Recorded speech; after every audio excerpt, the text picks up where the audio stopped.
Each of you, please place your bracelet on the sensor, the guild worker asked, pulling out the crystal.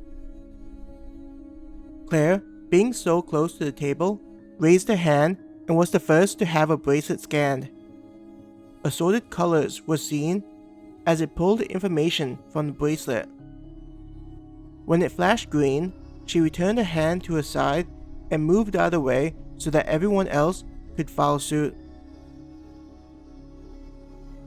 While everyone's getting processed, Claire was wondering if whatever device the guild used would point out that she didn't qualify for the job. Since her level was below 15, there was a real chance that she may be unable to participate in the job.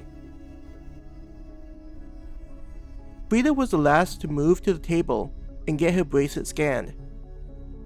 Once everyone was finished, the guild worker was checking on something off to the side where they were unable to see. Her eyes looked at Claire, Hannah, and Bill. "You're aware that this job requires the adventurers to be over level 15? She asked Tommy, who she likely determined was the leader of the group. Nodding his head, Tommy said, "I believe with the number of us who are either at 15 or above, that we'll be able to keep everyone safe. Considering the guild will have adventurers assess our situation, I'm certain they'll see that we are able to perform the task." Considering this job is one without a set end period, it's a good opportunity. Abby joined in the attempt to convince the guild employee. It was important to get the guild employee to feel okay with the matching, since they'd be able to shut down the job if they felt it was a bad match. The woman sighed. "You do understand that the guild is responsible to provide accurate information to not only those wishing to make a request, but those who are accepting them? Though the job doesn't have an end date, just letting people out in the forest could slow down how quickly we're able to attain valuable information." Though the woman's tone and words were harsh, Claire got the feeling that the employee wasn't planning on declining their request for the job. It felt as though the woman was trying to drive home how important it was for jobs to be fulfilled.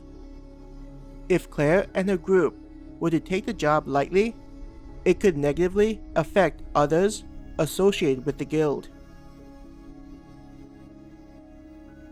Appearing to go over something in her mind, the worker was silent. Then, looking at each one of them, she said, "If things look like it's getting too dangerous, I want you to head back to the guild building. I understand that you're in a unique position, but it's better to just come back. Your group is allowed to take on this job." She glared at Tommy. "Don't make me regret doing this." Tommy smiled at her, trying to convey that there wouldn't be any issues.